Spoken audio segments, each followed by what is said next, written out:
girl came up there. And I That's how I was looking at it. that's when I got to meet him. And when I cleaned the clock, we come back in the church house. I says, hey, you're gonna get Probably that's quite I want you, I don't know if you're aware of this.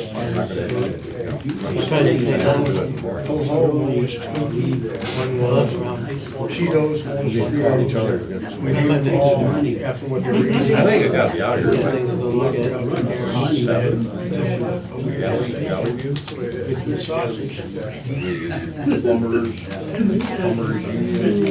were still around a fair amount of years back, but I didn't want to let a guy who does $100 today. Whatever. All right, that goes back to you. We do have a section out, somewhere down in Montgomery. Her last name is Slade. Yeah. Yeah? Right by Stafford, did they knock power out or something? No. This is in at my house. Station is still on. That's a Friday. Come over and coffee.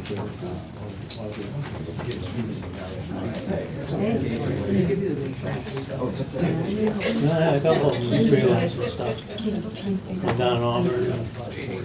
Went down to Stanford. Down by the back. Yeah. I don't think there's anything. In our family today, claim that Jane would be my daughter-in-law. And she had done, she's done, I believe, 10 or 11 million mission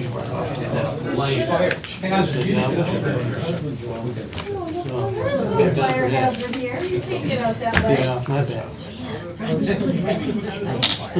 But that's her, Not my problem. her thing. She didn't win. He should have went. She's still good at No, I left it. you in that now. I came home, so still there. She'll get out there. So there's two. I gotta tell you, that's So, they're pretty bad, but I'm not gonna approach them. Yeah, but I was so I response to that. She might have gotten it back up. yeah, I got in the bicycle and found that I didn't As he comes up with his projects here, as I'm gonna ask my groin. 6, 8 inches, 40 inches, whatever, if you guys can cut, put that down hard. Otherwise, we'll make it for him, so it doesn't matter. It's an hour, 75 feet. Cut it out. Getting the side, the tops of the. Yeah. About 6 inches. I don't know if we care to go to like 15 inches to get the clay. Yeah, we want to get the clay, It's whatever. just gonna take his constantly up. You got a 4-foot coffee. I got 5 The width, yeah, the width I'm not worried about, but the depth is, I don't know if we want to find a wet path. I think it's got 36 inches. I got 26. But the depth is going at 6, I'm like, I don't know, like the technicality, but like, what can happen up there, the sag on top of the second floor there. What's it do? If anything, the water will fall, hopefully don't sort of. We're not doing a whole lot of. What's this time frame? Let's do it by the winter, about this fall. All right. Do some fundraising for That's it. back to you. Is he gonna lay it all out? Yeah, then like go to the rock and put champing it, setting all the bricks straight. I know it's like kind of technical. But he likes it. So Mike, I didn't go, but my kids did to Middlefield's Cheese Festival's late show the other night, Saturday night, I think it was. They did a drone ball. They were talking about this over here with Bainbridge. Alex, For wheelchairs and you know, I know it's not old school, it's a traditional. Well, I've seen them, they're pretty impressive. He was impressed. He's got a whole video of it. And I said, you've been dealing with this for a long time. I said, I might have you send that to work. They got some evil He's only got 6 weapons, tons, 6 3D. tons over it. Yeah, I've seen some programs on I'm it. watching it on a little phone. I thought, yeah, that probably was something How technical we want to get. I don't know what the cost would be. It's something worth looking It into. might be. I know it's all soil too. Farm, so nice soil. Okay, we'll call the meeting to order. And J.D. Crowley, would you like to lead us in the pledge, sir? Flag's over here. Around the corner. We'll hide it. To the flag of the United States of America and to the republic for which it stands, one nation, under God, indivisible, with liberty and justice for all. Thank you, sir.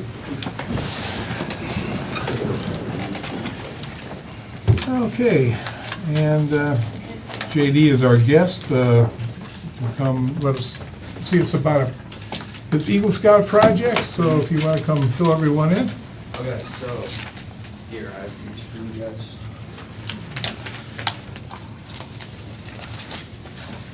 I'll give them the crowd mine. Just give them to the crowd so they can. Thank you. And I can share. If anybody else wants to see one.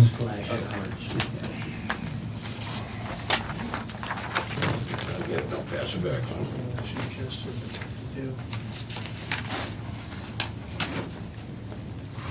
So, my plan for my Eagle project is to construct a pathway at Auburn Park from the pavilion to the playground that is wheelchair accessible, because if you've been there, you'd know that like sometimes when it rains, it gets muddy in that area, and it can be hard to get wheelchairs, and it's nice to have a pathway. So, pathway is 75 feet long, 36 inches wide, and it's going to be lined with bricks and then filled in with gravel. To fundraise for the project, my plan is to sell brick engravings that will be on the pathway, and to residents, so anybody can buy a brick engraving, and that can help raise money for the project. This is a sample brick. If you guys would like to take a look at this.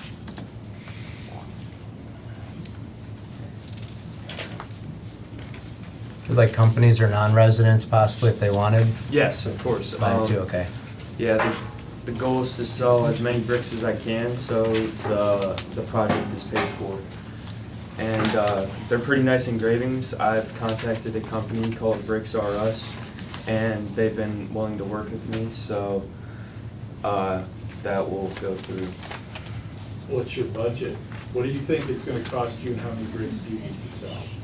I need this, so I believe that on the low end, it should cost around $1,200 to $1,300 is kind of what I'm thinking. And in that case, I need to sell about 30 bricks at $50 because they charge $20 for the engraving, and then so every brick I'll be making $30 towards the project. And that should help. That should cover the cost of the gravel. What's the base material gonna be made of? It's a basalt, like The cinder. cinder. Yes, that it not pebble gravel. It's so- not limestone or anything like that. So I know some patios, like bricks absorb the lime and they fade out or bring the lime off. Right. No, it's a basalt. So it should, and it's not a pebble stone, so it should stick together so wheelchairs are able to go over it and won't roll out of the path. And you told me the Park District, they recommended that too, because they used it at, Yes, where'd they use it? veteran. He's got a picture, Legacy Woods there. Yeah, For Legacy. 44. So what's the life expectancy on having to redo these bricks? I know there's settling involved and stuff like that, but I'm just asking, I'm not trying to squash this, but I'll take you up there on the weekend, we'll straighten them out. that's fine, I'll do it. Because I can help, I've done these before. I can help you if you need help. Oh, that reminds you, who are we gonna volunteer to do like the cut and some of the quick dirt work? Ask this guy. That's the road super, so When would you like to start the project? My goal is to have the project done before winter, so I'm looking fall time. But that doesn't leave like a whole lot of room for fundraising, so, we gotta get on that. It'd be nice to get it, get it all cut out while it's real dry. We gotta get trucks or equipment in there, we're not tearing everything up. When the fall could get kind of rainy and sloppy, I don't know if I could, it's kind of a soft area, get a machine in there and a truck in there, I don't want to tear it up. It sounds like he's gotta raise some money and then Right. probably try working it in a schedule, right? Yeah, I mean, as soon as you get a chance, you can lay it out, yeah. because I can cut it whenever, get it all cut out for you. So this will end up being flush with the Yes, grass. that's the goal, so mowers can go over it. Right, right. Somebody else. So do we have anything underground in that area that might be affected? I don't think we do. We have stuff running from the building to the pavilion, but not out. I don't think, there's nothing there. I can give you my card so you can call me. Yeah, another idea, you could get the material in and prep all that ahead of time while you're waiting on the bricks, and go back and just, with a flat shovel, cut the bricks in down the sides while it's bone dry, get everything set. Something like that. So you could pretty much start right away if you can finance just for the material is all you need. Which is, what'd you say for the stone in there? Like $200 or something, $300? Yeah. How you can get the word out, I'd be interested in buying one just to support the project, but outside of this venue, how are you gonna let people know that these things are for sale? The company that I'm working with has, they're willing to set up a meeting with me and go through all the advertising, and it's free, and they'll even help me build a website for it, and like flyers and stuff like that, so, and all that stuff is We can get free. that information on the township website also. I was gonna say, put it on Facebook, and people can share it. I'll probably take 3 bricks, soft hand, myself, my kids, we'll support it. So if you can get that uploaded, we can share it, make sure it's shareable when you post it on Facebook. I'll share it, people will buy. I guarantee you won't have a problem raising money.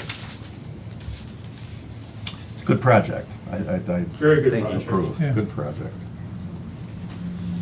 Any other questions? Okay.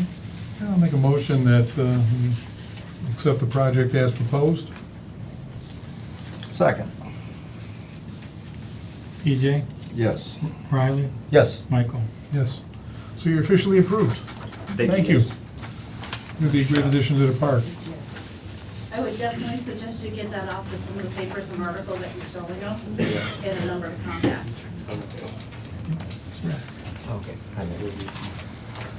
Okay, minute approval for the regular meeting of 6/1/26. Any comments, corrections?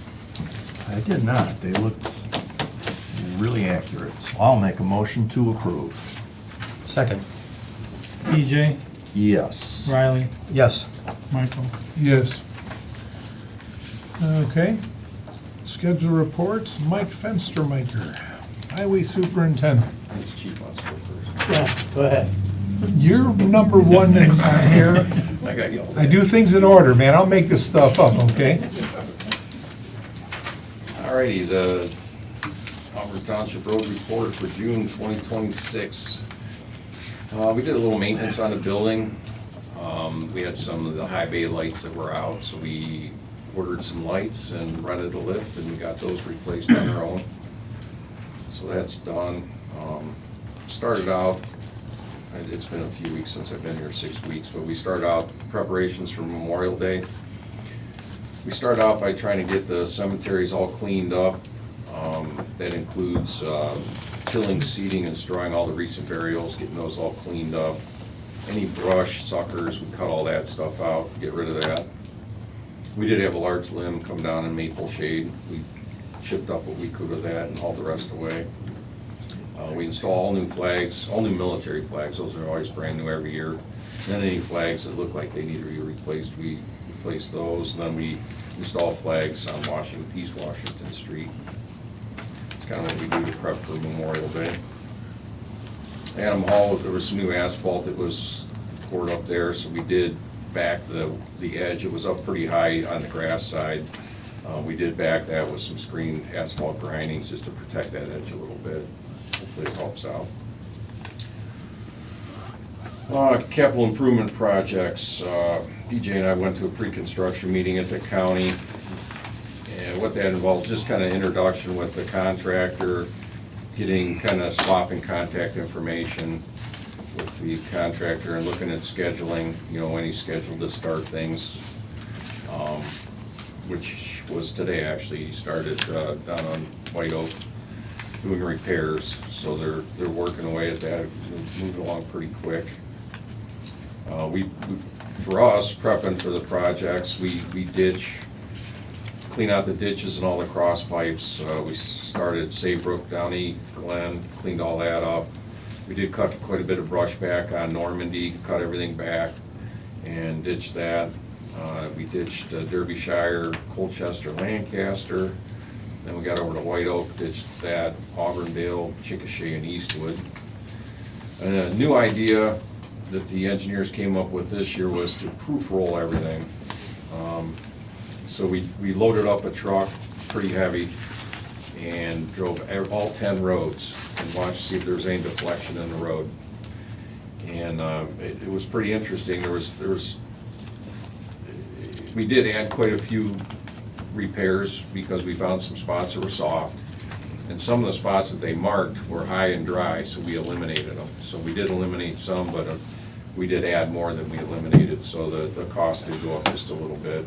Mike, you want to point out that this is a new initiative from the newer engineer up Yeah, there, this is- Andy Howe? Actually, Andy Hopp did stop by the projects when we were finishing up proof rolling, and I did talk to him for about an hour. And this is something new that he's come up with. I think it's a great idea to take a look at these roads. Now, it's a little late in the project to do this, but he's hoping to do this the fall before.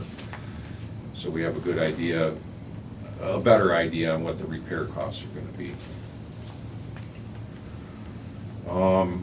We sent out letters to all the residents that live on the roads that are getting resurfaced, and I posted signs on all the roads on or about start date, which initially was gonna be the 11th, push it back to the 12th, and then to the 15th. That's about it on the capital improvement projects. Roadside mowing, he did get through one first pass in the whole township, started the second pass, and it broke down again, and we got it back up and running today, so he'll be back out mowing again tomorrow.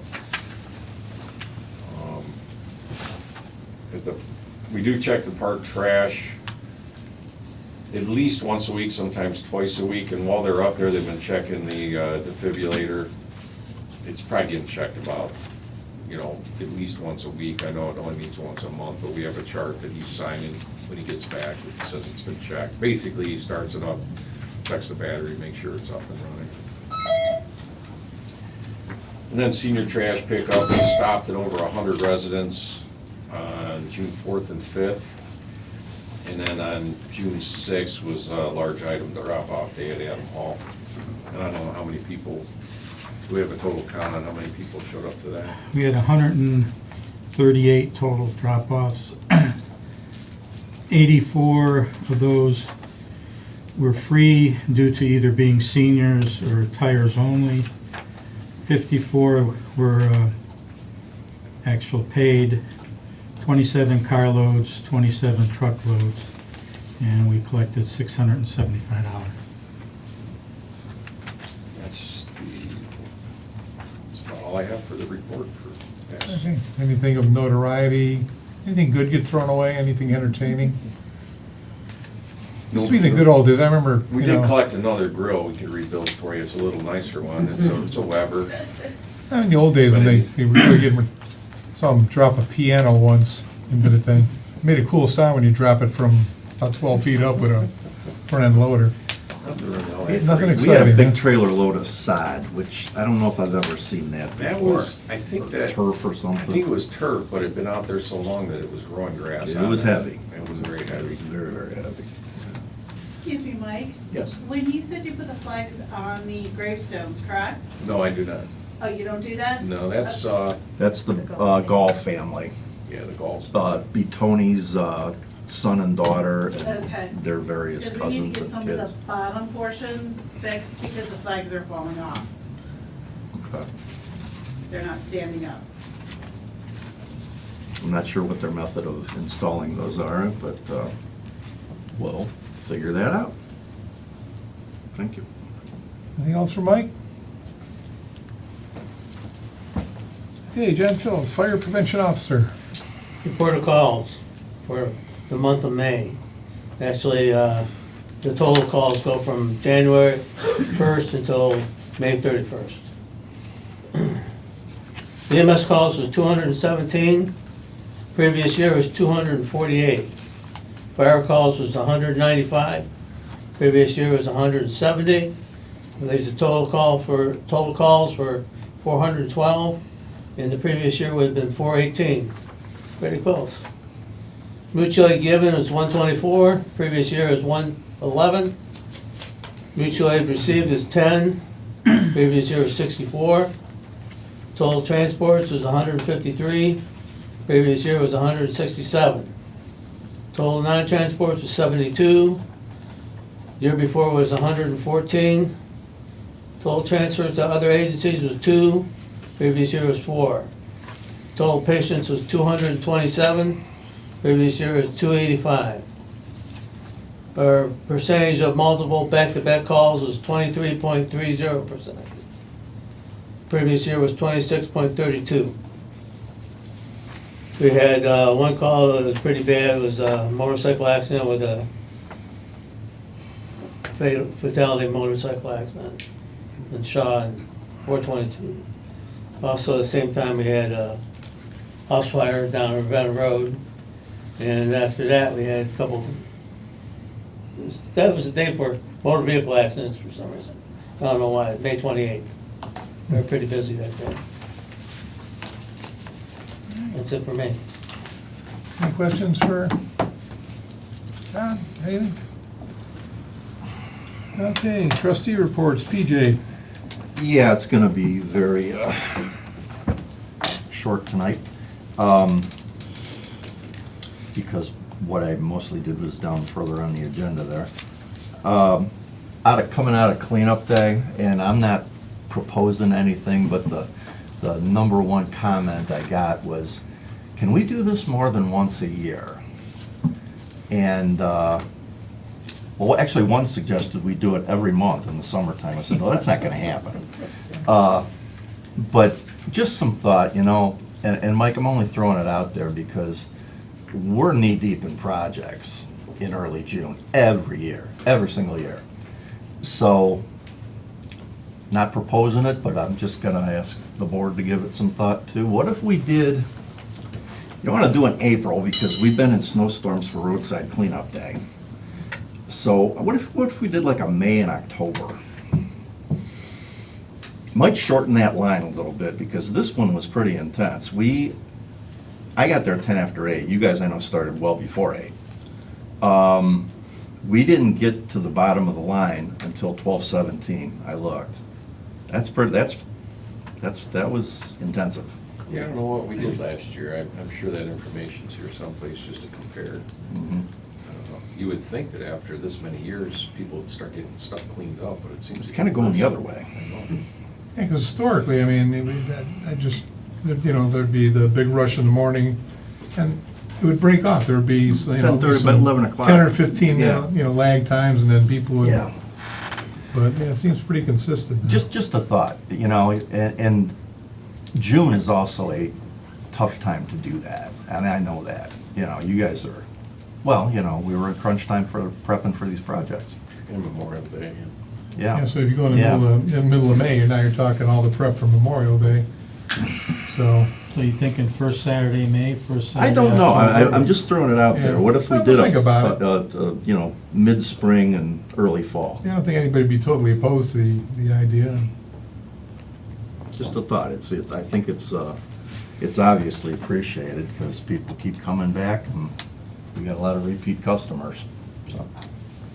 So I was up there, I have to admit, the line wasn't that bad, the wait wasn't that bad. I was there was like probably 10 cars behind me, 10 cars in front of me. It was fine. I think they did a wonderful job, to be honest with you. I mean, they got us in quickly.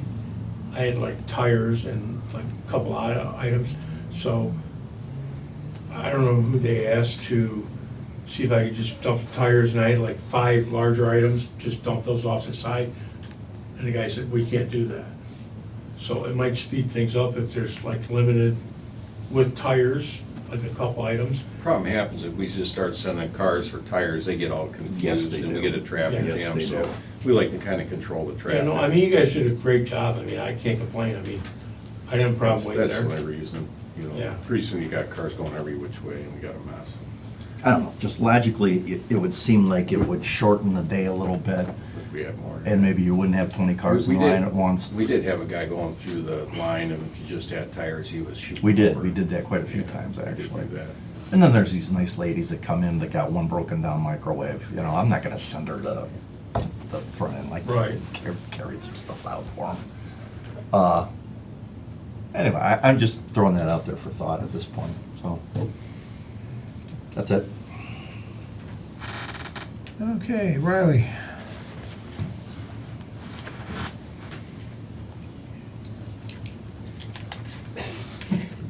For trash day, just because we're just talking about that, it'd be a crazy idea, but we briefly talked about it all year or just in the summer months, if we had our own containment area at the road garage We used to, for metals. for all recyclables.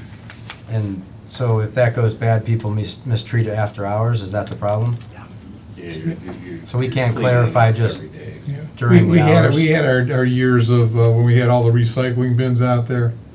Yeah. It was just abused, so, because we had people coming in and they just finish a construction job and they would just fill everything up and dump it was just a mess. If you Appointment go to only the for papers metals? on like Saturday or Sunday, overwhelming. I would think you Yeah. could get a hold of a dumpster company, that they leave a dumpster if it's just Correct. for metal. But yeah, they could do something like that where they could drop off metal, I don't see that being a problem. But Yeah, because there's a lot, I mean, I don't know if it's 25% or 50% was just scrap. We'll find out, we'll get a check for that. But then that answers, instead of changing the frequency, then you just have some accessibility all summer, all year long. People can call, they know how to get a hold of you and say, hey, I've got just this thing, sure, bring it down. Done, that's one car gone for the year after. Theoretically, it could work, but as Mike said, you're also gonna get non-recyclables in there too. Our good friend and neighbor Patty Carlton would quite frequently come to meetings and talk about the, I don't know, piece of roofing that was blowing over, the styrofoam that blew south to north into her horse pasture, and it got to the point that was so frequent, we were arguably bad neighbors for causing that type of thing, which is why the recycling center is gone. And that also happened up in Burton, where they did recycling for years and years and years. And they gave up on just doing the constant cleanup there as well. Newberry seems to work up there for They some do reason. now, but they had to invest in a lot of cameras. Is that what they Yeah, did? their police. Cambridge and Russell's been struggling with it. Yes, I know they have, yeah. But we pulled the plug, and so did Burton. And we were For running a that smaller reason. operation, but even if you look at Bainbridge and the number of dumpsters they have there and containers for, and you'll still come in there and it's just packed and they're starting to stack stuff on the side, so it's, and they had, I don't know how many they have there, but Those 20 or 30 of them. Yeah, those systems are entirely different, though. So you are talking strictly about recycling, right? The trash day, it wasn't people bringing bags and cans of plastic bottles or soda cans. That's like true trash. We were getting stuff, items, ellipticals and chairs and things like that are more sortable than just filling up the. So the recycling center idea and what I'm talking about are totally different.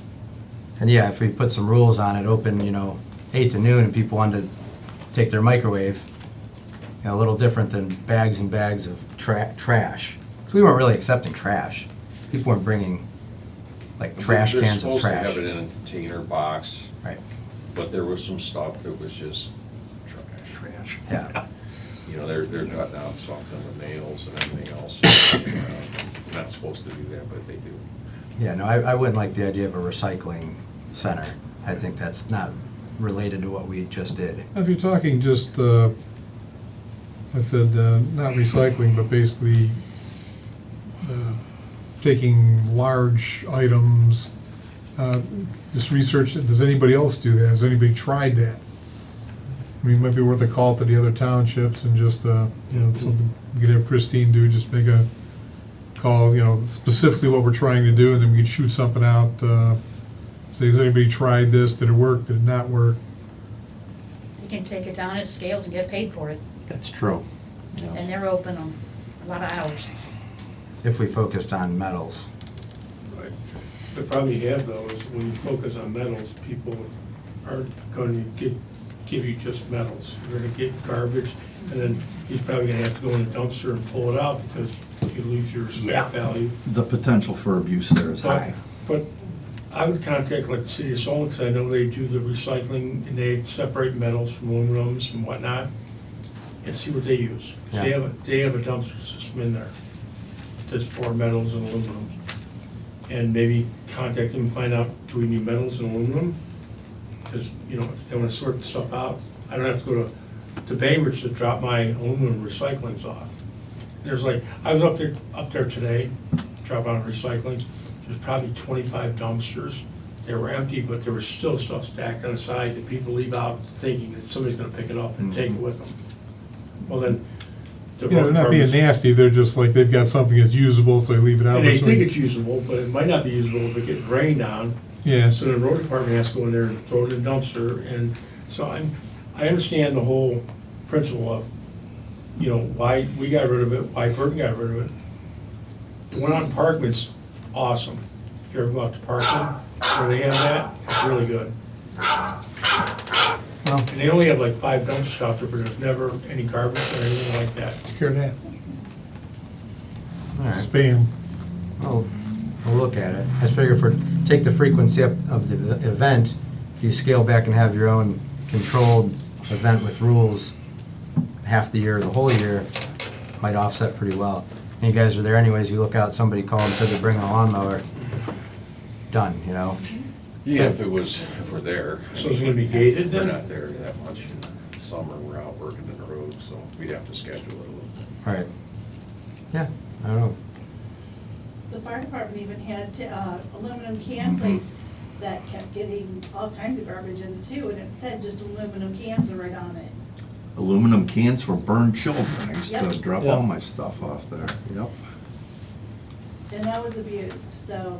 I guess I still have a lot of faith in our residents to do the right thing. Yeah.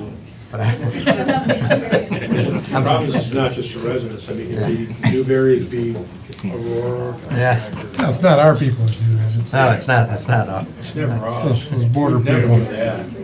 Yeah. all right. Where everyone's above average. Push in the recyclables. It's recyclable, right? Sorry I got off topic with that, but, all right, so, for the bathrooms at the community park, it's kind of twofold with funding. We agreed we were going to try to wait through this summer. We have the septic in place, obviously, and then next summer would be the goal to have the bathrooms attached to the septic, provided what kind of funding we can come up with. So there's 2 possible scenarios, or they might both work if we're lucky. ODNR runs NatureWorks. There is a company, the Chagrin River Watershed Group, that we pay to kind of consult. It was like $1,400 a year. They help us through the grant. They worked on this in 2024, it just never got filed. So we're kind of picking off where they left off then. So for tonight, I'll quickly read this resolution so we can call it to motion. It's Resolution 2026-06, authorization to file a NatureWorks grant application. Whereas the state of Ohio, through the ODNR, administrators financial assistance for the public recreational purposes through the State of Ohio NatureWorks grant program. And whereas the Auburn Township Board of Trustees desires financial assistance under the NatureWorks Grant Program. Now therefore be it resolved by the Auburn Township Board of Trustees that the Auburn Township Board of Trustees approves filing this application for financial assistance. That Riley Davis is hereby authorized and directed to execute and file an application with ODNR and to provide all information and documentation required to become eligible for possible funding assistance. That Auburn Township does agree to obligate the funds required to satisfactorily complete the proposed project and become eligible for reimbursement under the terms of the NatureWorks Grant Program. Upon call of the vote resulted in, so I would like to motion to pass the resolution 2026-06 to authorize the grant application for NatureWorks. Second? PJ, Yes. Riley, Yes. Michael. Yes. Now, I assume you're gonna do this with the assistance of Watershed Partners. Yeah, so my understanding, there's a gentleman that's worked through this in 2024, and it's already Stay on the whole done. So he's thing gonna because he's gonna be the one. he's gonna update some of the, yeah, Since you're gonna this be was the a one on copy there, we might one. as well get you to sign Let's that. ask him recording officer, so I was gonna figure we could sign here and then Dan could sign that? Just because the way it's worded there. I do wanna point out for you that the reason that application wasn't made in '24 is, from what I can recall, the state legislature did not Recording fund the officer, would that be program. you? That's fine. Okay. Yeah, I know, so this isn't it's 20,000's allocated to Geauga for 26. We don't wanna, how they disperse it, I don't know. We don't wanna say we need the whole thing if there's other programs and people out there, which comes to my second point, which I can let, Dan, do you wanna explain with the state what you're working on and how well it's going now with the large sum of money? Yeah, if you recall, back in March, I had an email sent to me by accident from one of the state senators in southern Ohio, who, there's another Auburn, actually there's two other Auburns, and regarding a capital projects program that municipalities can apply for. So I did some inquiring, found out I had to go through our own legislature, which was, I think Christina Rogner is our Senate rep. So I submitted that application back in March, and it was for $100,000 where we would be willing to match half of that, $50,000. So, and they would give us 50, we would pay 50. And I went online last week, and it's Senate Bill 450, which was passed by the Senate and also passed by the House. And if you go to the PDF file that lists the entire Senate bill, it's like 150 some pages. We're on page 96, and it looks like we've been awarded $50,000 Auburn Community Park Restroom Facility. And I since found out that it's all the awards are through the Department of Natural Resources. So the timing was perfect in terms of getting, applying for this money, because the restrooms qualified as being part of the park system. So, and then I went online about a couple hours before the meeting, and it looks like the governor signed it. So now it's just a matter of hearing from the legislature and what we have to do to start receiving the funds. No real idea of exact time frame. No, they haven't said anything yet, but I'm tracking the bill, so hopefully we'll get something in the near future. So I know a few years ago, Chester Township, Munson Township had fire equipment, and I think and police department had their buildings funded, but they've cut back on the source. It's strictly Department of, it's DNR only now. So Well, this is not the first adventure down this road. The pavilion was partly funded by ODNR. The original playground was partly funded by ODNR. Good. So we've had some success with them. And Watershed Partners has been very helpful with that application process. Yeah, I think that these get awarded around November, so end of year, and that probably when the details are clear to us will be the end of the year. So 2027, we should have good funding to really choose what we want, and make a really nice bathroom system up there with that amount of money. Regardless of what comes through with this one, the other one looks really good so far. So that's exciting. This Nature Works application looks pretty thick. Yes, yes, but apparently it's done already, and he's just gonna update it. Oh, good. So we just had to do that page 10 for the resolution is what he asked for. Okay. For now.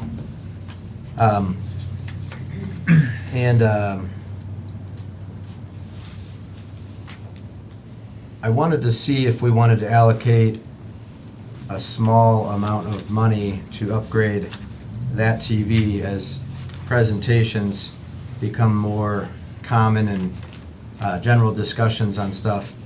And we know now a TV that will work, because it will not connect even through HDMI. It's just it's got issues. A bigger internet-friendly TV, $300-400 gets you pretty nice 65-inch stuff now. The cost of TVs has gotten really low. The mounting should be reusable. I So don't know just- about that for a 65. I'm looking at that because I just mounted some TVs. That's not real big. I can donate one. It's just an old TV, you just use as a monitor with HDMI, so. Yeah, I was hoping maybe if we got a smart TV that then the cables we don't even need at that point. Well, it's got, the smart ones have built-in Bluetooth and everything else, so it'd be a lot easier to work with.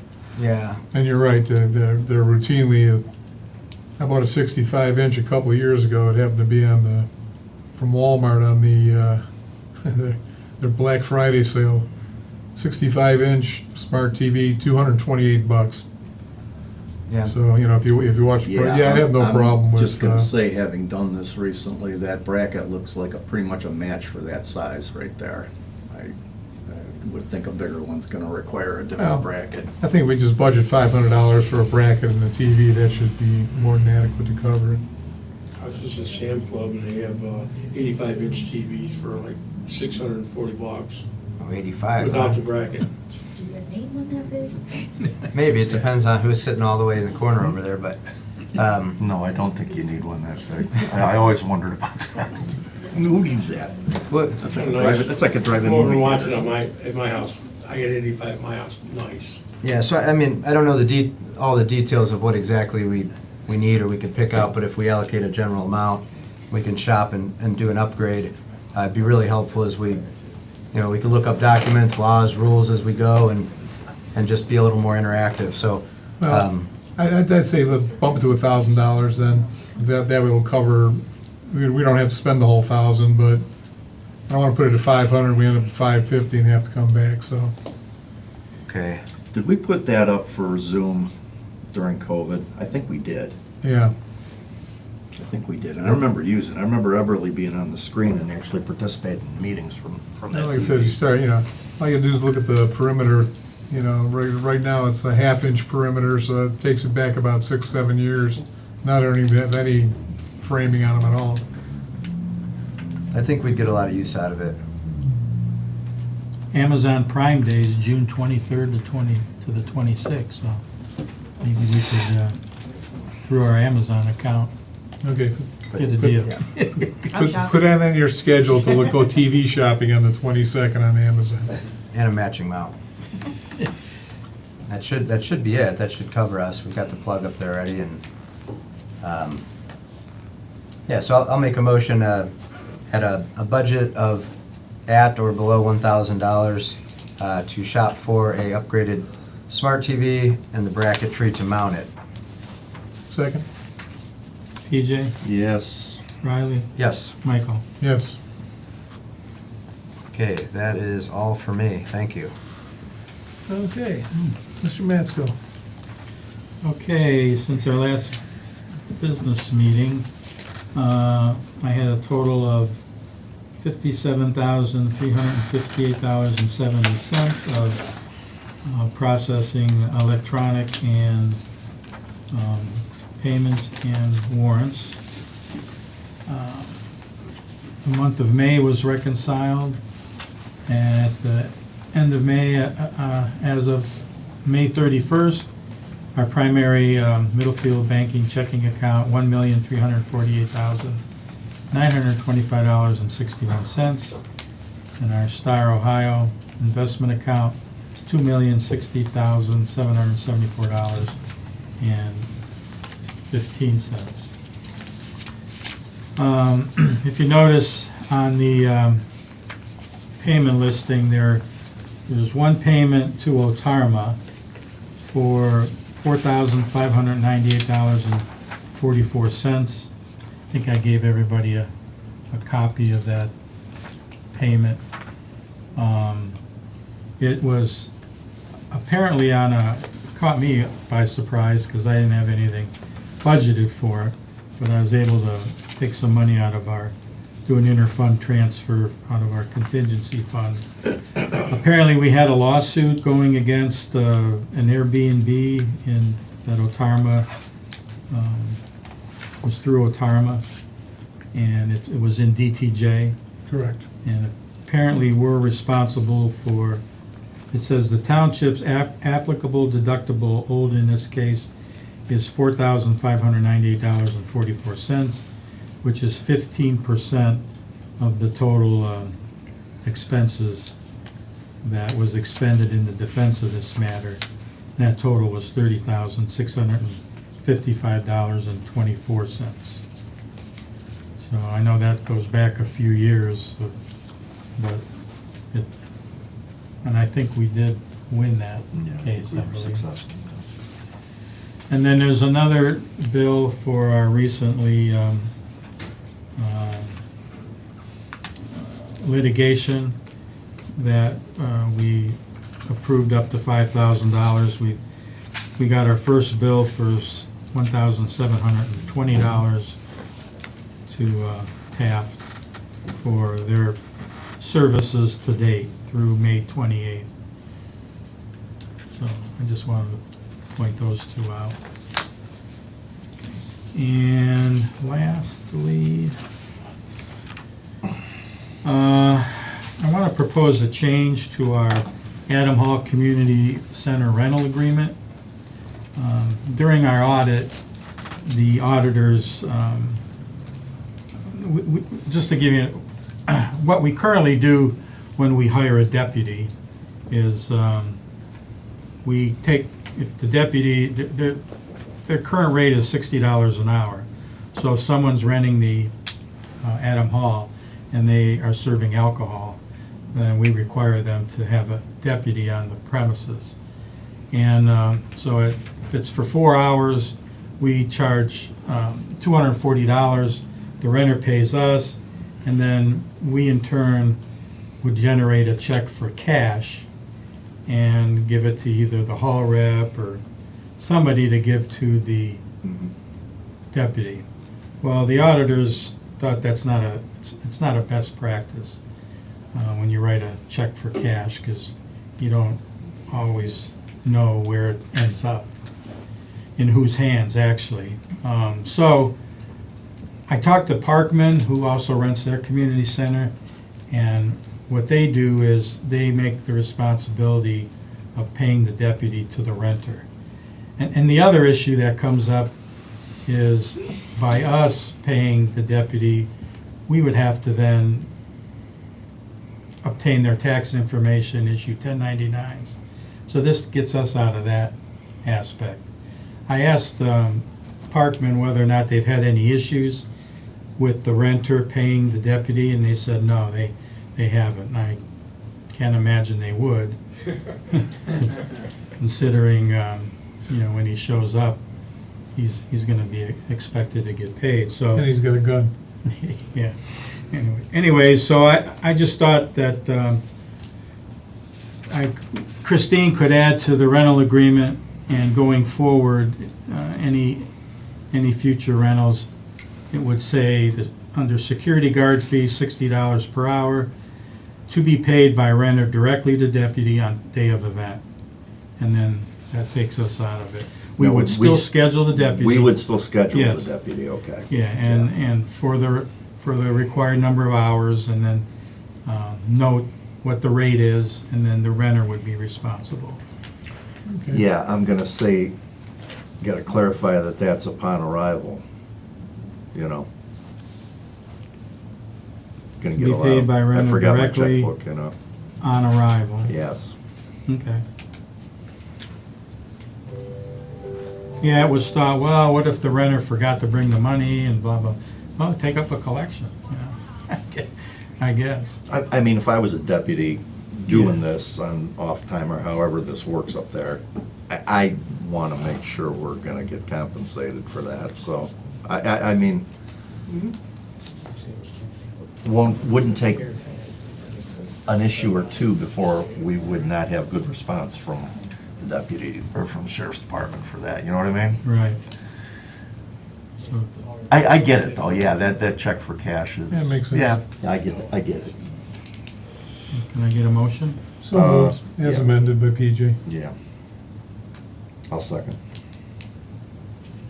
PJ, yes. Riley, Yes. Michael? Yes. Oh, and one more thing, I gotta get a motion to pay the bills. Okay, So moved, Second. PJ, yes. Riley, Yes. Michael? Yes. And that's old school. I remember Dick Rubeck making that motion so Mary Ann would pay the bills. Though someone just might remember those names. Okay, that's all I have. Thank you, gentlemen. Okay. Excuse me, how many hours was that attorney fees for? 4.3. Which one? The current one or the?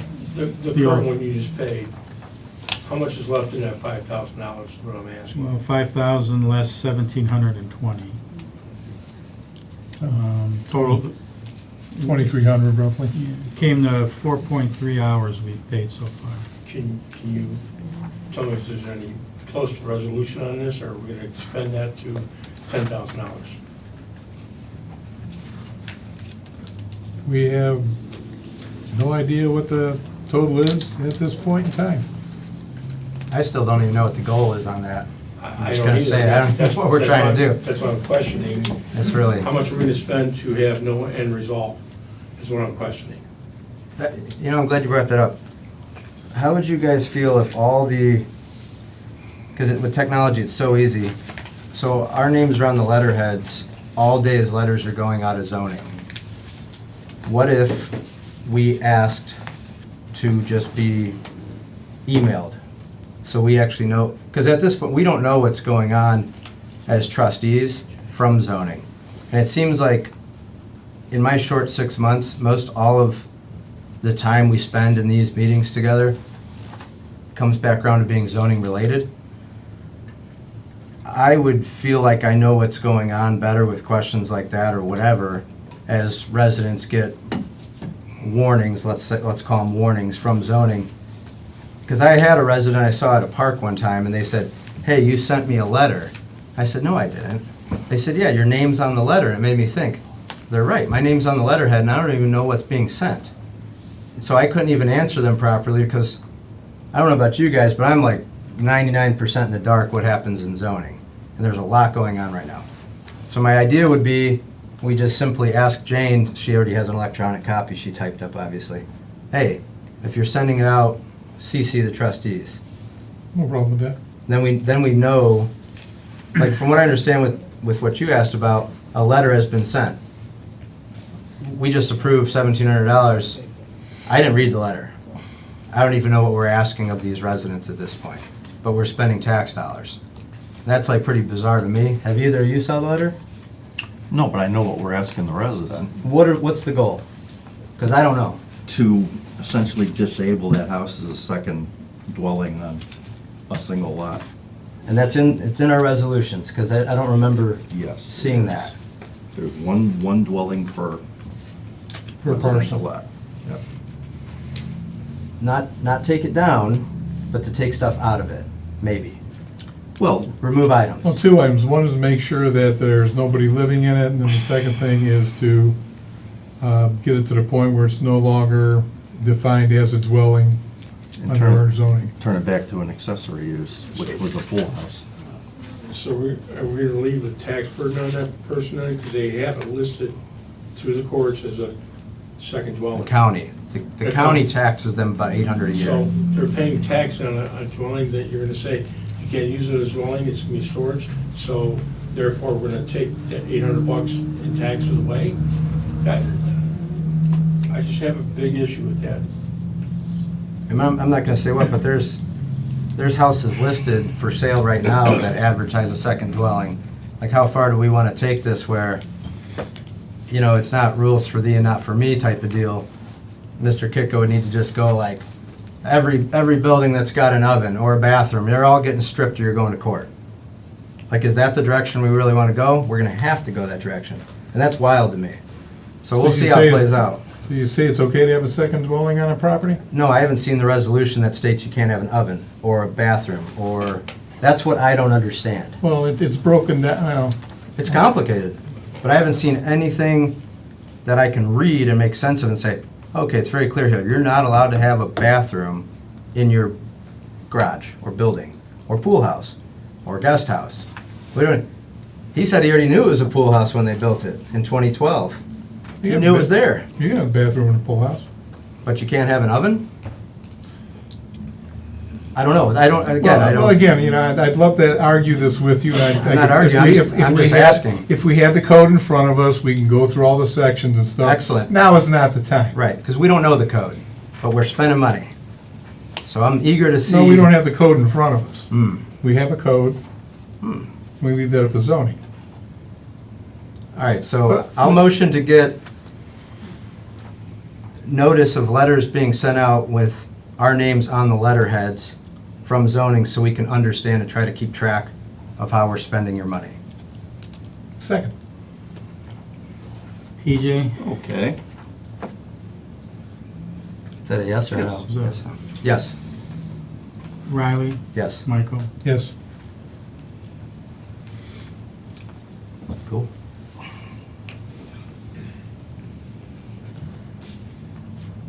Anything else on that particular topic?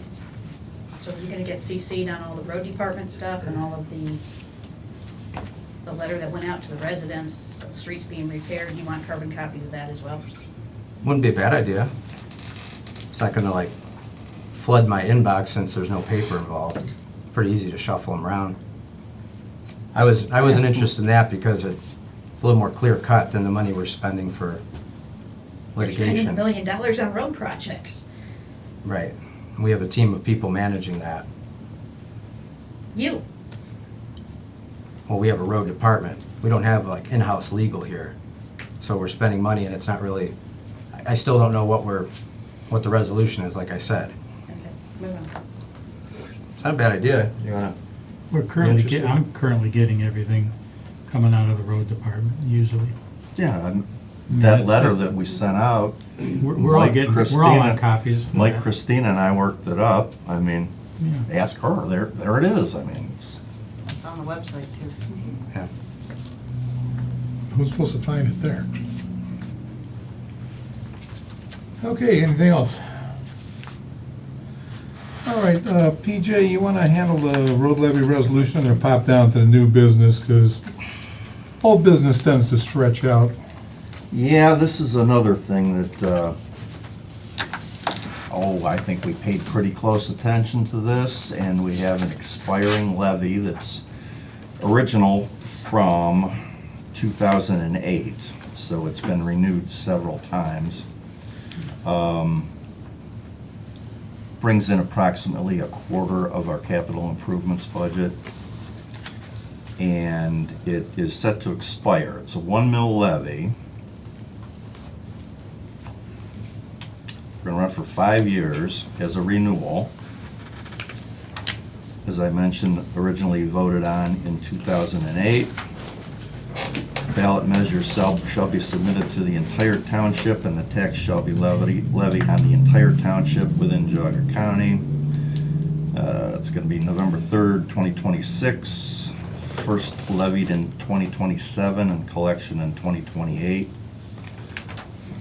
Gonna read this as, be it resolved by the Board of Trustees of Auburn Township, Geauga County, Ohio, that based on the foregoing and pursuant ORC 570503B, Board hereby certifies this resolution to the Geauga County Auditor and requests that the County Auditor certify back to the trustees the amounts described that would be generated by the levy proposed therein. So this is a resolution 2026-05, which we are going to send to the auditor's office, begin this process.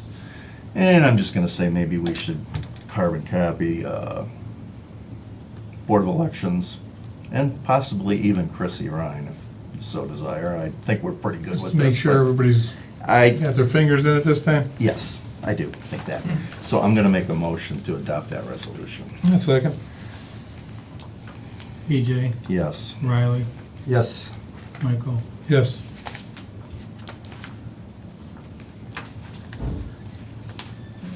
Okay, and you got an original there, Dan, or?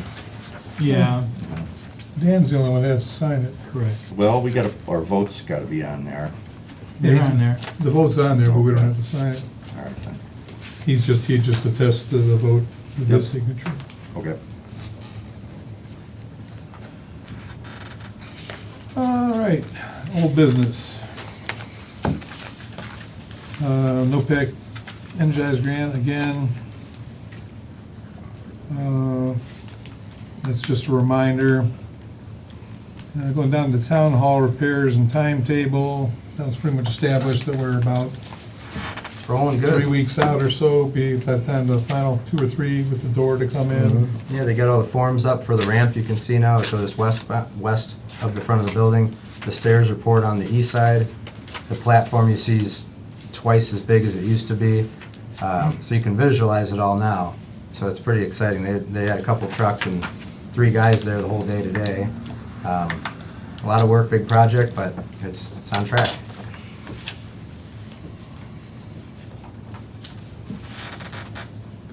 Okay. Okay, now, fun part. Patio Bar and Grill agreed judgment entry update. I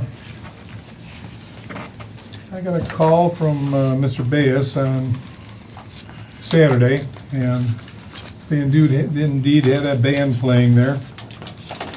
And in the original judgment entry, which I made a copy of, so I did.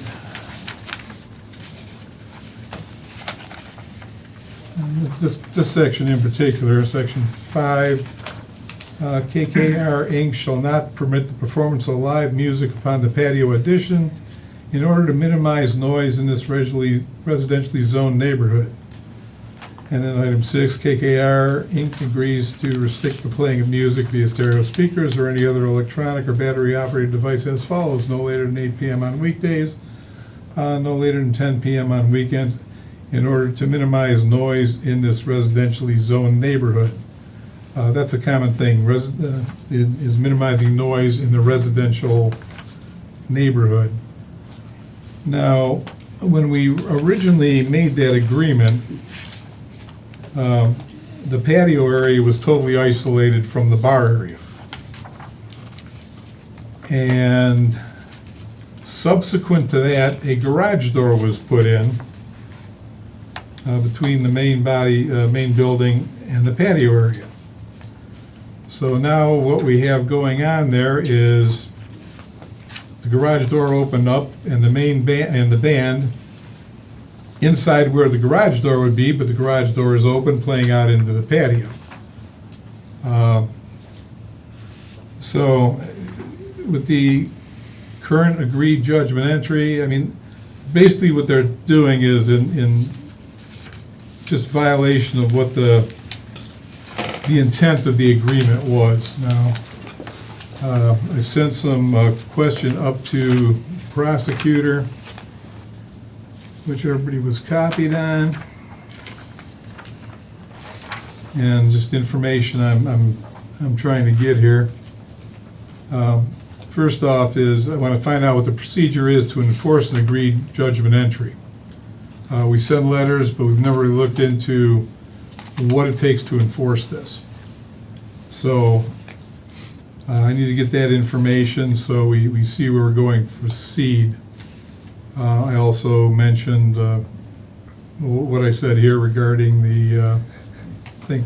My objective is originally to come up with a solution that's going to work for both the patio, so they can be a successful business, and for the adjacent property owners.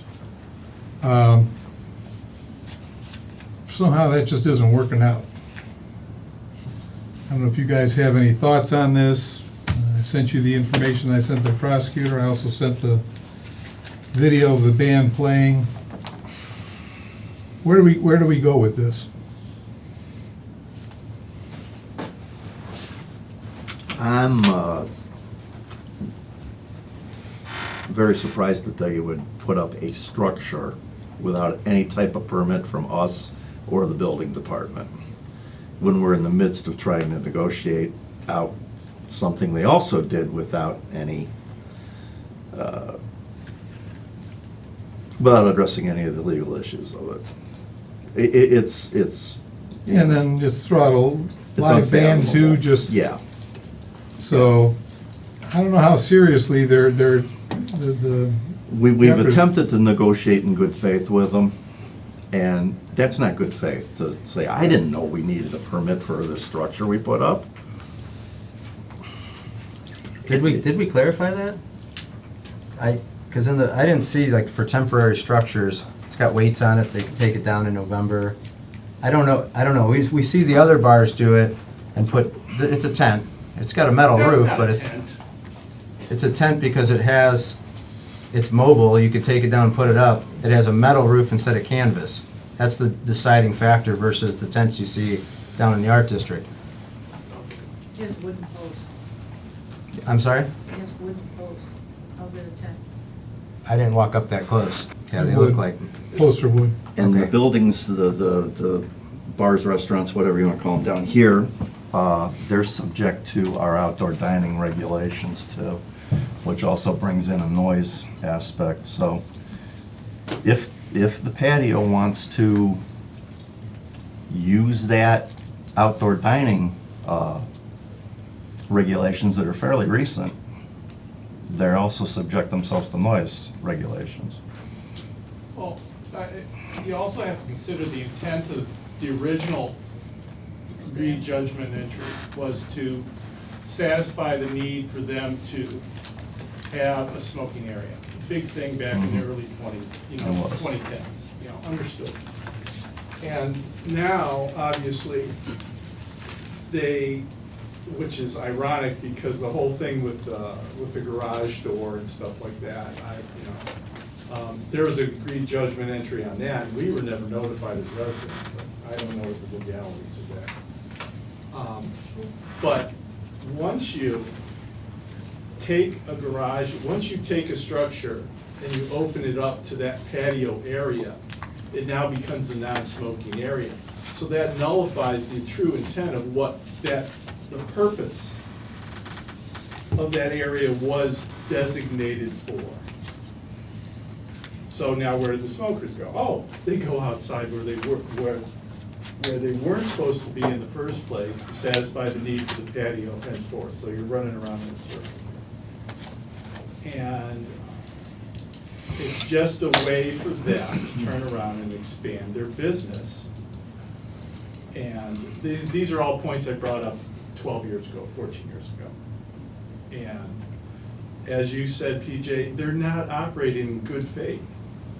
And you guys gotta do something. I got counsel.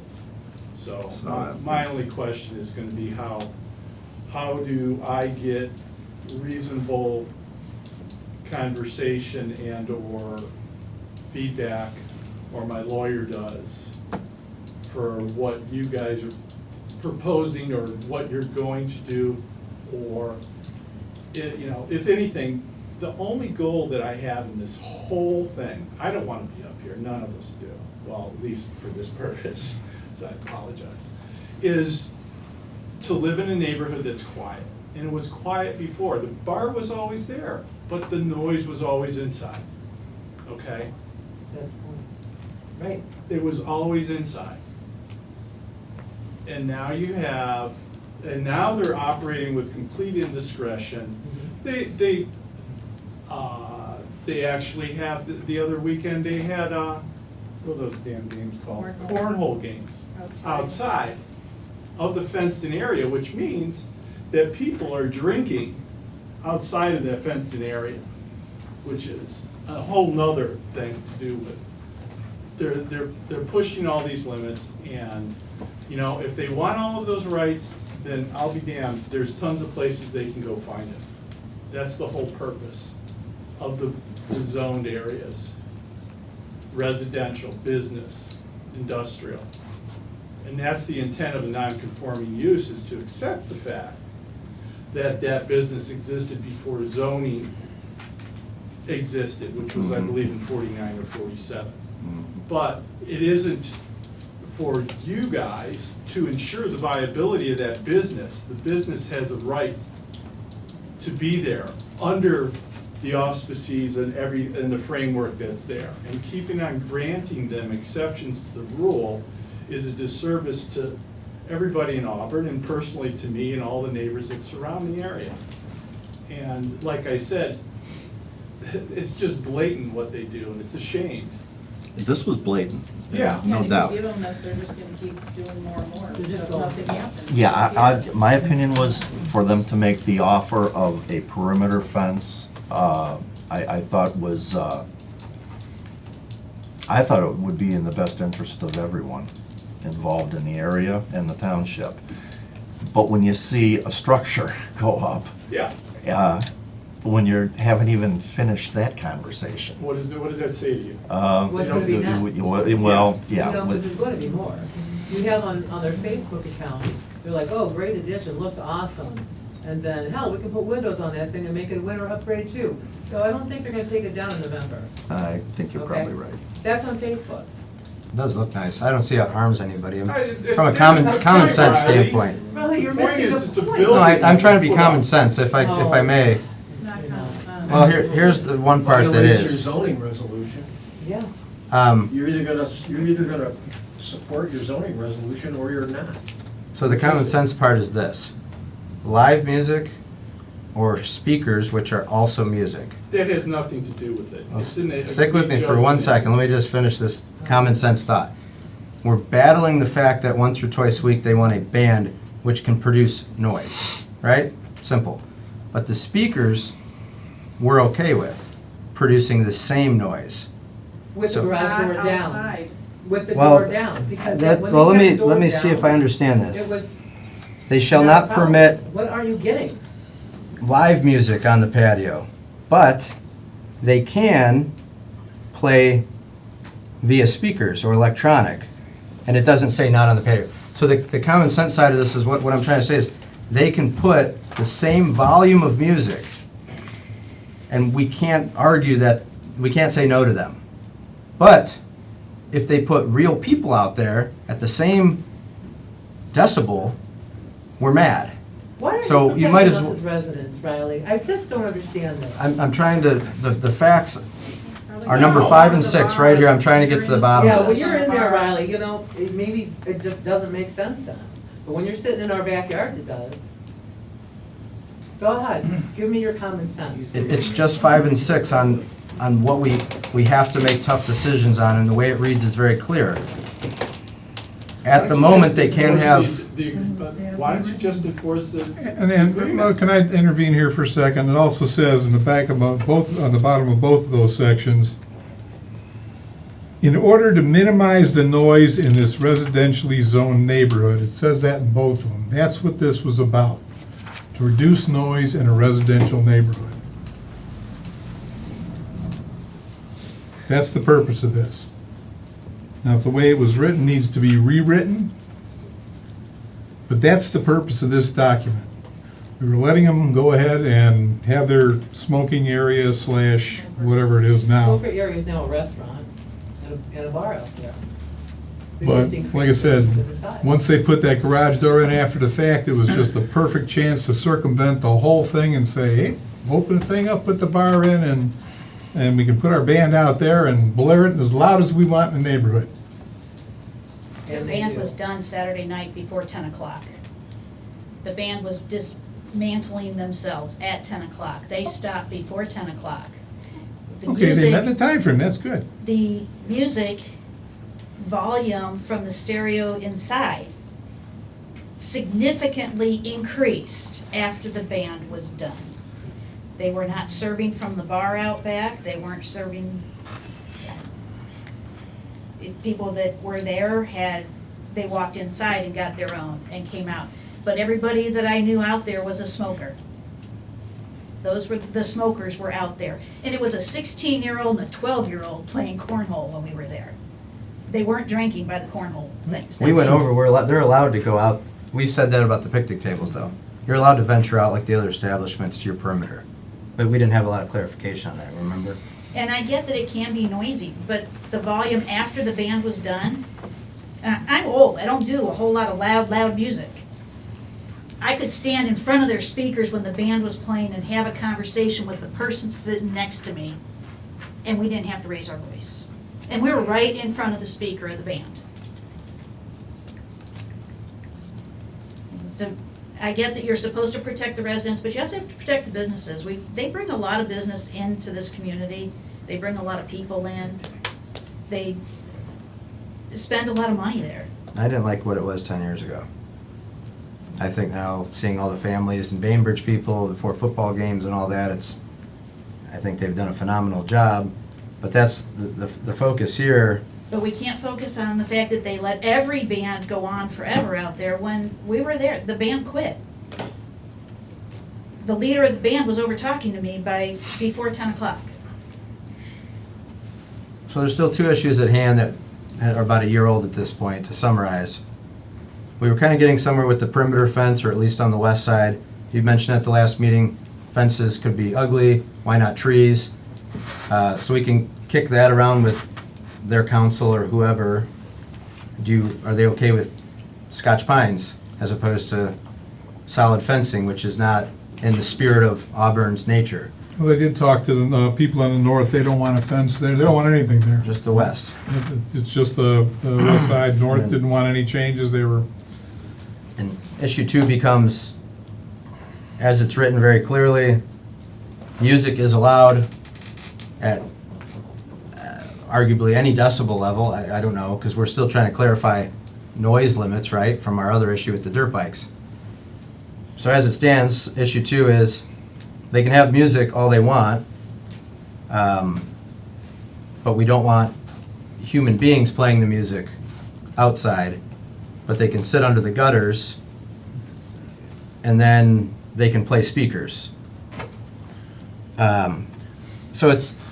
But don't worry about what this says, because if we redo it, we're gonna redo it right.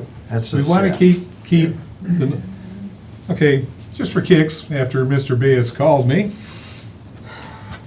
because I asked him where they were, and he didn't go down there, so I went up and drove out myself on Saturday night, because I had nothing better to do. And,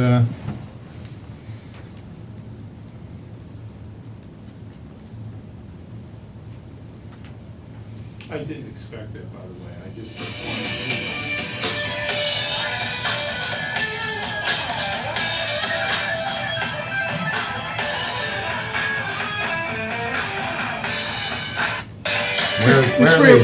it's bona fide band level. Now, again, that was standing right in front of them. When I originally pulled in, the end of the thing, obviously, the farther you get away, the less noise there is. So if we're getting into, is it the fact, well, the fact they're playing is a violation, but, you know, is it one of those things where we have to get into a residential saying, okay, what are the allowable decibel levels at the border and for what period of time, and that gets into that whole other issue that we're barely able to even start fathoming with the potential motocross track, so. Anyway, like I said, I've got these questions up to the prosecutor. I want to see what she has to say, and she'll get back to all of us. I copied everyone on it. What time was that, Mike? I saw your phone there. There was daylight still. Hmm? What time was that you were up there and recorded that? Looked like it was Specifically? Looked like it was daylight yet. That was at, stop that. Yeah, it was like a quarter after 8, 8:30. Yeah, it was still daylight. So, just want to make sure I understand this. There's a judgment entry that basically is trying to convince the patio to keep their music indoors so they don't piss off the neighbors. That's Now, if it had been written with that way, exactly that way, it'd probably be more understandable, but yes. Okay, but that was the intent, I think, right? It was. Now, you've got a building code violation because they put up a structure, but they're still violating the intent of the judgment entry. So we still haven't answered the first question that was asked, which is, how do you enforce it? Who's enforcing it and how? Which was the first question I had here, which I sent out to the prosecutor, and I'm waiting for an answer to that before we can even figure out where we have to go from You here. guys aren't an enforcement arm. Since this is a judgment entry, it may be the court The court enforces this, enforceable yes. through the court. That's why I'm trying to get the specifics of it to see exactly where we have to go with this. Previously, when you're working with somebody on this, you send out letters, you work something out, but after, 3 weeks now of just getting it rubbed in our faces, I'm getting a little tired of it. So, that's why I'm trying to get my, Wouldn't we just call the judge to put the entry out there and say, get the damn sheriff out there and shut these guys off? well, I could probably do that, but I don't know how much cooperation you're gonna get if I come in with that attitude. But we'll try it next time, I'm but just, let me see if we can reword that somehow when I go talk to the judge. well, reword it any way you want, but you get where I'm going with it. I mean, at some point, somebody's got to enforce it. Yeah, and again, that's where I'm at right now, is to get a specific of exactly what we have to do. And if I have to, we'll go back to this original Yeah. judgment entry and just enforce that. Just to recap, of course, when the fence was changed up there at the patio, Completely changed the dynamics of how that plays out. when the fence was changed, they did that without approaching the township or the court or anything else, and basically claimed to be unaware of this judgment entry, which I gotta say is entirely possible, because the original parties that judgment entry was negotiated with, none of them are involved with the ownership is. of that bar Kim is. anymore. That was his uncle. Kim was not involved at the time. Kim was in meetings. Was it these meetings? He was in meetings in 2012. Kim was here. Kim Senior, not young Kim. No, young Kim. No. Kim up the road on Stafford. It was David Andre, Kim Coonley the elder, I was. and Al Mendel. No, he was. It was Kim, young Kim. It was. No, I was here. It was I the elder. Believe me, I was here as well. You know that. All right. Well, that's neither here nor there, but I think that you guys understand, all we want is the quiet, okay? And the thing, and you realize they keep on, they don't care about the rules. They've demonstrated that because they ignore them and they do whatever they want. They ask for forgiveness. And the dynamics of the business has changed just for the fact of, number one, they ripped down the fence from a 6-foot fence. Right, which we, as a board, informed the court of this, that we intend to enforce the judgment entry from back in the day. That's why we're where we're at. Yeah. So the new ownership group of that bar came back with the border fence on the west, and if so desired, a fence on the north perimeter. And that, to me, sounded like an attempt to make good with the neighbors. It did, which I would have continued on with that until they put up a structure and claimed, we didn't know we needed any permits for this. That's, I'm sorry, you can't, you get to be a certain age, you know, that's not how things work. Right. Like I said, you guys all know that I have a lawyer, so. Yes, I do. There's gonna be involvement on my part or my lawyer's part on wherever this goes, and that's his responsibility. And you know, Michael, when Mike and I talk, he knows, quiet.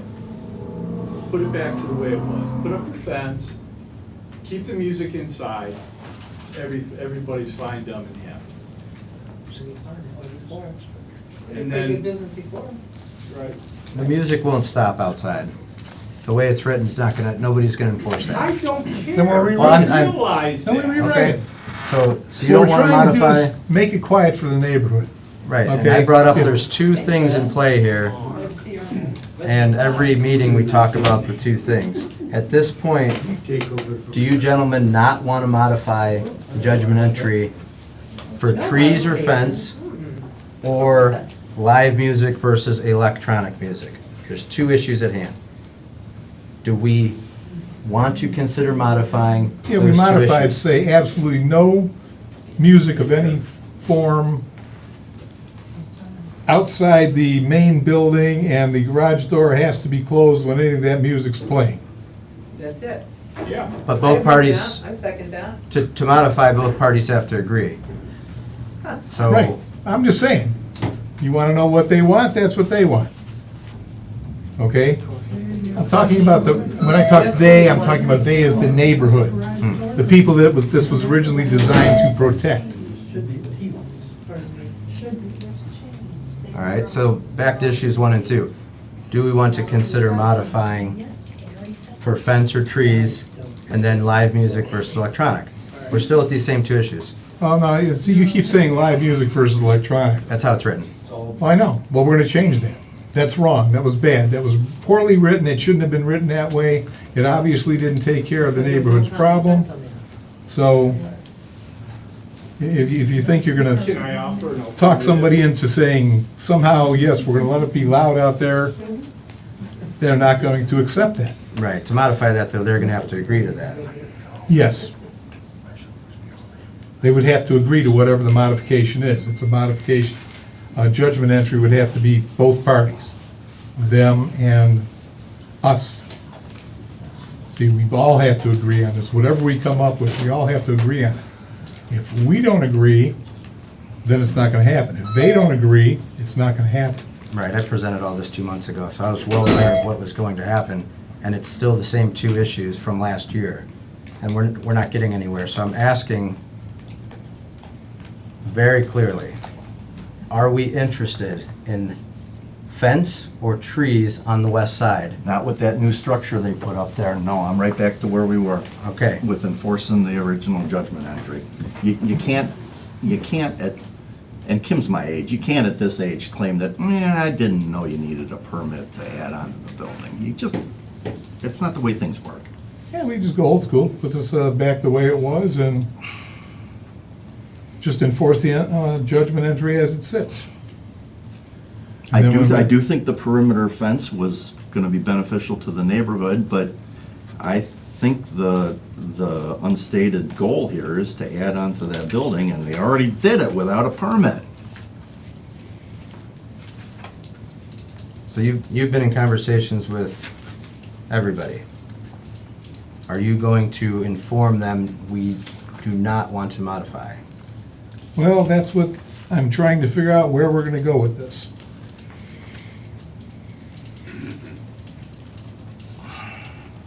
So maybe I- next meeting. Again, you're asking me, what decision did I make We- unilaterally we to have- handle this issue? I didn't. We're a board of trustees, we have to make this all together.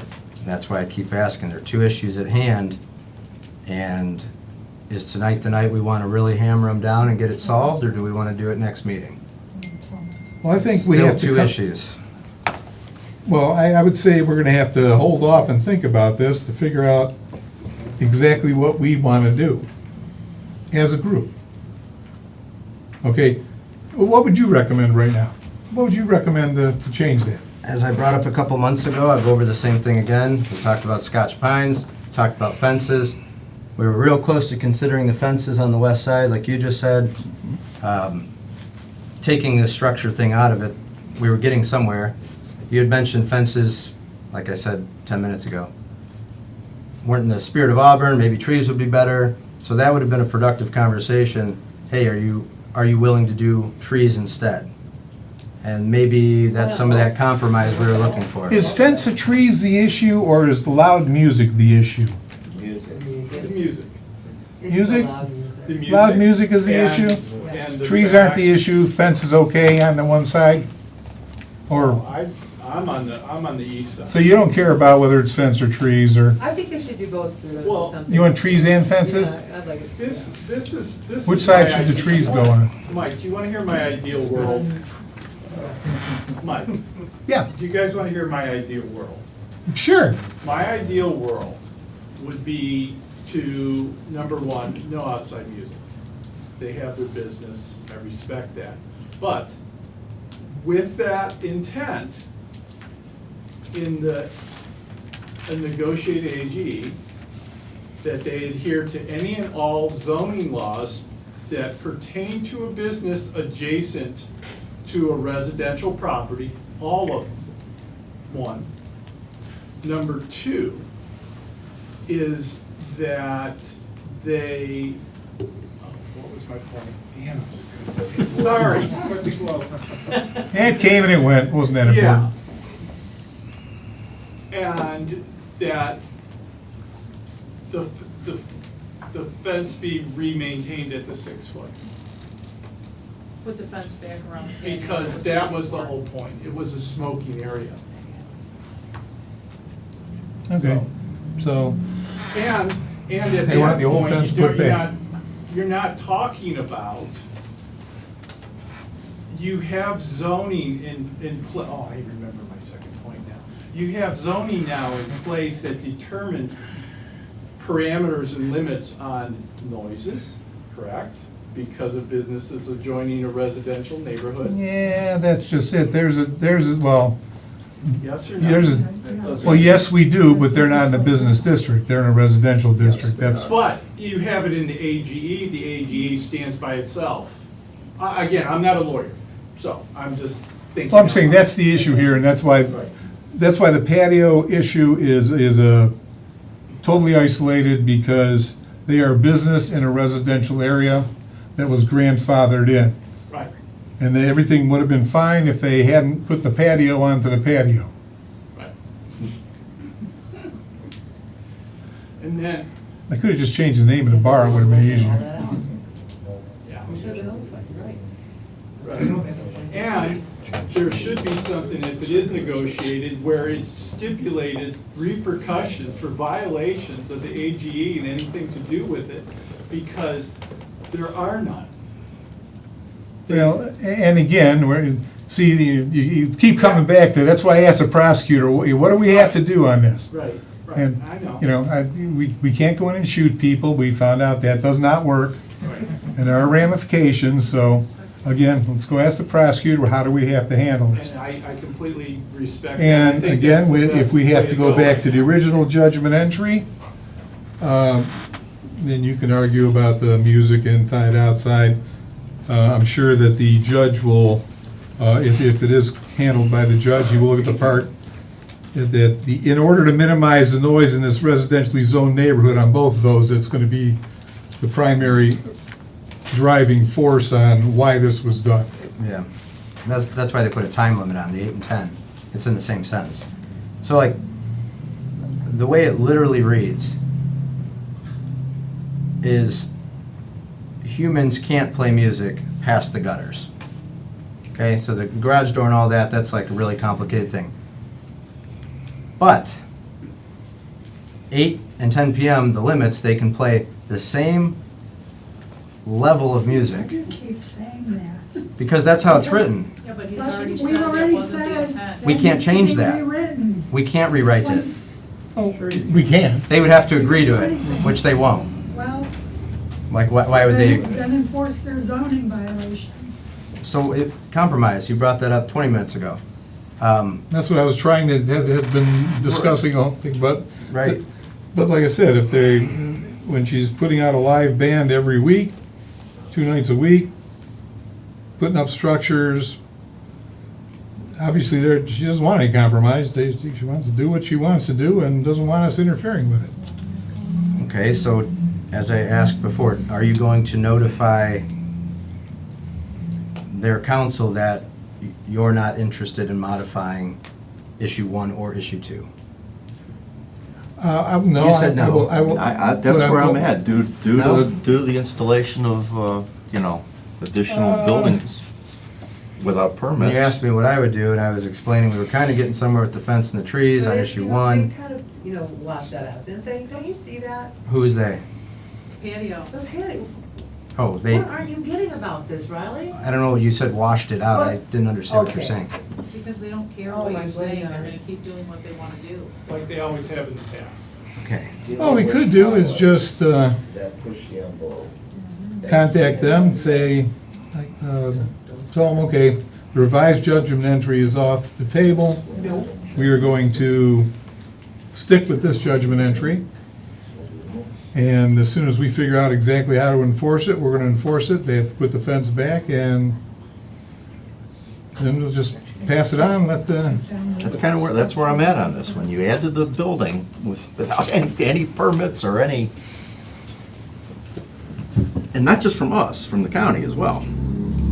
Any commercial building needs a building permit to add. actually, that makes life a lot easier for me.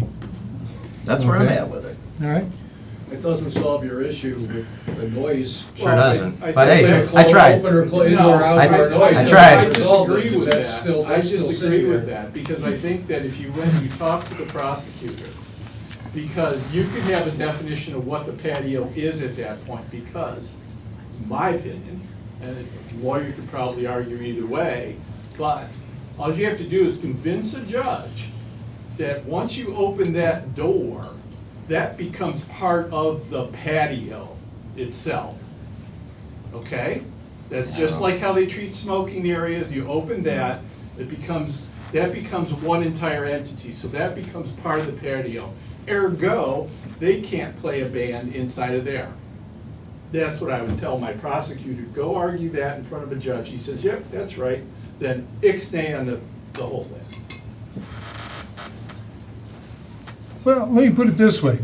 See, now, I've been trying to help out, Well, that's what trying to help out that's the what you're residents, searching trying to for. help out the patio. You're right. I'm gonna help out myself. What we're gonna do is, I'm gonna make a motion to contact their attorney, tell them we're not gonna do a revised revision to the judgment entry. We're going to enforce the judgment entry as it sits. And I'm gonna hold off on having them send a letter to that effect until we get a response from Chrissy on how we can enforce it. So I wanna send them a 30-day letter and tell them they have to comply with everything within the 30 days. Sir, Now, you wanna- at that point in time, I'm done. You've been asking me to do this, we're doing it. Now, what happens after this, it's gonna be up to the courts to deal with. It's out of our hands. The key thing you've been looking for is, okay, you want enforcement on the original judgment entry? We'll enforce it. Because like I said, this is doing nothing but causing us a bunch of aggravation and meetings now on a weekly basis for, since 2014? So let's just do it, and like I said, just find out how to enforce it. Do we have a second? Discussion on the motion, the gentleman's Yes. asking a question. Question for the man in blue over there. Yes, sir. After hearing all the things that you're unhappy about with them doing, has anyone ever called you Ebenezer Scrooge? All right. Not during the summer. Yeah, I'm gonna second it. I gotta base that on recent actions, But this addition to the building. So the motion, though, for the discussion, not last meeting, but the meeting prior, we motioned to consider modifying. Just to be clear, we are going to vote that to not modify, is what your motion is. Okay, I'll make a first motion that whatever let's- motion we made allowing the revision of the judgment entry be rescinded. All right, if we're gonna do this, Mike, and get everything technically correct, you have a motion and a second. Now, if we wanna rescind that and go back to where you're at now, I think that's, That would, meets the requirements. yeah, once we So rescind let's, it, we're back to the other so one. you had a motion, I seconded it. We need to rescind that, because otherwise we're obligated to vote. Now you wanna go back and Okay, basically reverse what we did. I rescind my first motion from 2 weeks ago? No, this one here. Well, yeah. Oh. Well, hold on. Well, which motion are you talking about? You talking the one I just made or the one? You made a motion to go to enforce the original AGE. Yes. I seconded it. Okay. That ultimately, that's We where we're haven't voted on gonna, that. ultimately, that's where we're gonna land. Yeah. I know, but we have a motion and a second, which requires a vote. Okay. Well, I mean, the results will be the same. It will be, yes, it will. But we have a motion and a second. We have to vote on that. Or withdraw. Or rescind it, yeah, withdraw. We have a motion and a second. We need to vote on that. Okay, that's to And- Or you can rescind it. enforce the original judgment. Or you entry. can rescind it. You can rescind it. With approval of the second, is my understanding. So would you think, did you want to go with the first or make a motion to rescind the last motion? And then go back to the third motion? How about if we just stick with the motion to enforce the original judgment That's entry? kind of what I'm thinking, yeah. Okay. Take a vote quick before somebody changes their mind. PJ, Yes. Riley, No. Michael. Yes. Okay. All right, I think we beat that one to death, and now we have a direction. Can I request that my lawyer be copied on any correspondence?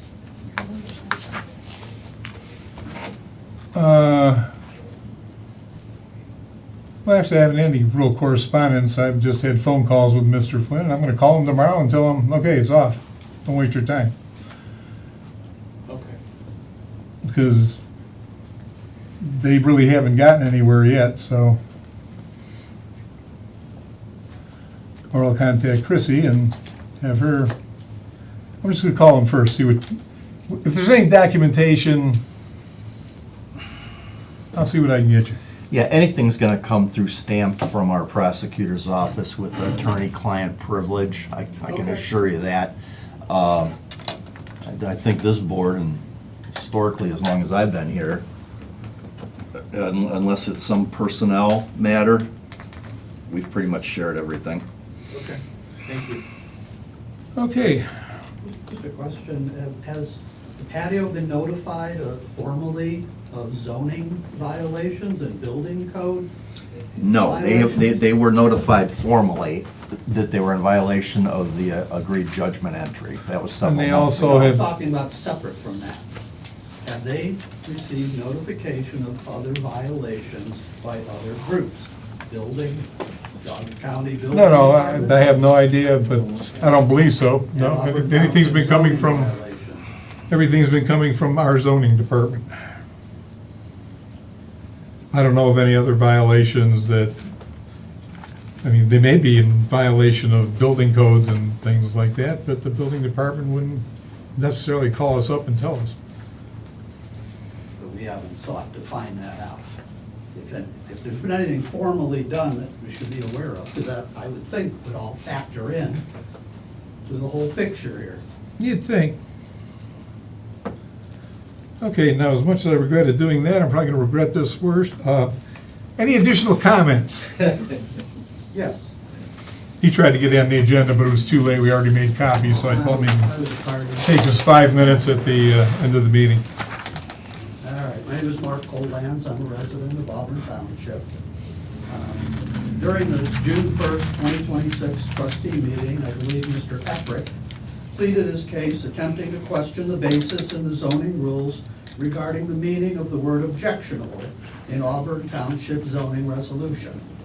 I suspect and believe that Mr. Eprick's motivation for his questions was to attempt to cast doubt on the legal use and interpretation of the word objectionable in our zoning resolution and to try to sway opinion in his favor amongst the trustees and the public by attempting to portray himself as a victim regarding his planned land use.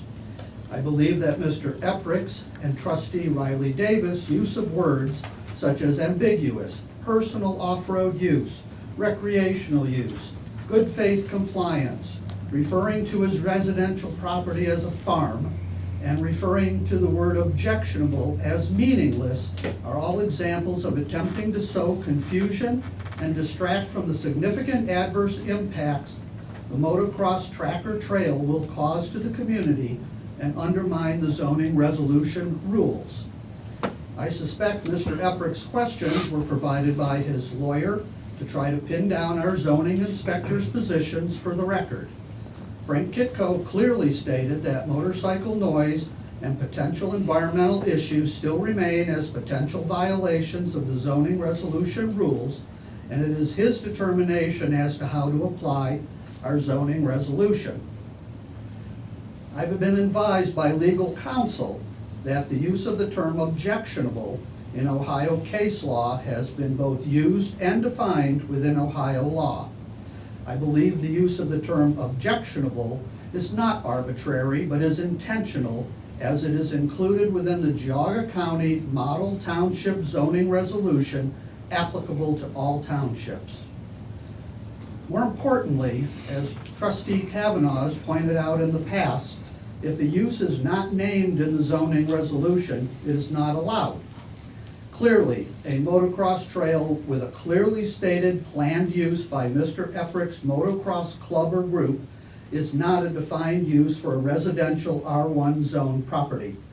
It continues to amaze me that Mr. Eprick and his mother's corporation decided to purchase a residential zone property in Auburn Township after having just been rejected for a similar planned use of a large parcel they had purchased in Aurora. It is my understanding that the Aurora parcel has been sold. I would think with the legal and financial resources likely available to Mr. Eprick and his mother, they might have explored the zoning resolution rules before planning to build a motocross trail on a R1 zone residential property. Importantly, I also believe that before purchasing this R1 residential parcel, they might have considered the motocross noise impacts to the neighboring property owners as not being viewed as being a very good neighbor, along with the likely negative property value impacts on their future neighbors. You would think that these neighbor issues would have seemed obvious to Mr. Eprick and his mother's corporation as a determining factor as to whether or not the parcel should be purchased. It makes me wonder if they simply don't understand how this would impact the neighbors' peaceful residential lifestyles and property values, or they just don't care. Lastly, I believe Trustee Davis is not upholding his responsibility to support and defend Auburn Township zoning resolution and the Auburn zoning inspector. I found his statement at a previous trustee meeting insinuating that Frank Kitco was stalking this property owner to be totally inappropriate and insulting to Frank. I believe it is Trustee Davis's job to not impart his personal opinions and beliefs in support of a motocross trail on Mr. Eprick's and his mother's parcel. As I see it, his responsibility as a trustee is to defend all property owners in Auburn Township and to protect Auburn Township. I would think as an elected official, he might consider a petition by over 350 residents objecting to the development of a motocross trail, along with the obvious potential noise, pollution, and property value issues to neighboring residents, to take priority over his apparent support of a planned motocross trail property use by Mr. Eprick and his club. I believe Trustee Davis is clearly on the wrong side of this issue. Thank you. Thank you, sir. That was very good. Any other comments? People getting tired, good. Okay, yeah, save the date, 6/18, Red Cross Blood Drive at Adam Hall, 1 to 6 p.m. 06/19, Juneteenth, office is closed. 7/2, Red Blood Drive again, 1 to 6. Okay, 7/3/26, Auburn Bainbridge fireworks at Kenston High School campus. Rain date will be 7/6. 7/4, annual 4th of July parade, 11 o'clock. That'll be starting up at the Meadows and will end up at the fire station for hot dogs and other merriment. Okay, then on 7/6, the Board of Trustees regular meeting. We also, same day, we're gonna have an executive session at 6 o'clock. I'll be meeting with the attorneys. So that doesn't affect you. Don't come here at 6 unless you wanna sit in the parking lot. 7/16, public hearing for ZC 2020-2601, the administration building at 7. And 7/16, the regular zoning commission meeting following the public hearing. Okay. Anything else? Going once, going twice? What is the public hearing one about? What was that about? I'm pretty sure that's for a prohibition on data centers Oh, with a definition. I'm pretty sure that's what that is. I know they've been working on that. that's, They're gonna build one in Shalersville. that's what I. Are they really? They got water and Right by sewer. the turnpike? Yeah, they got water and sewer down there. That's quite a development going on there. Back behind that big industrial building on 44 on the Yeah. north side of Peck, or whatever Yeah. that road is that runs Sparrow. Yep.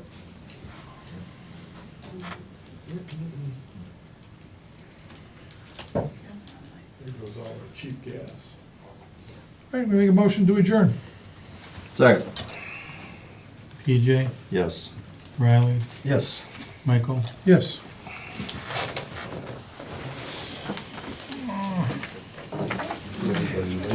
Considering.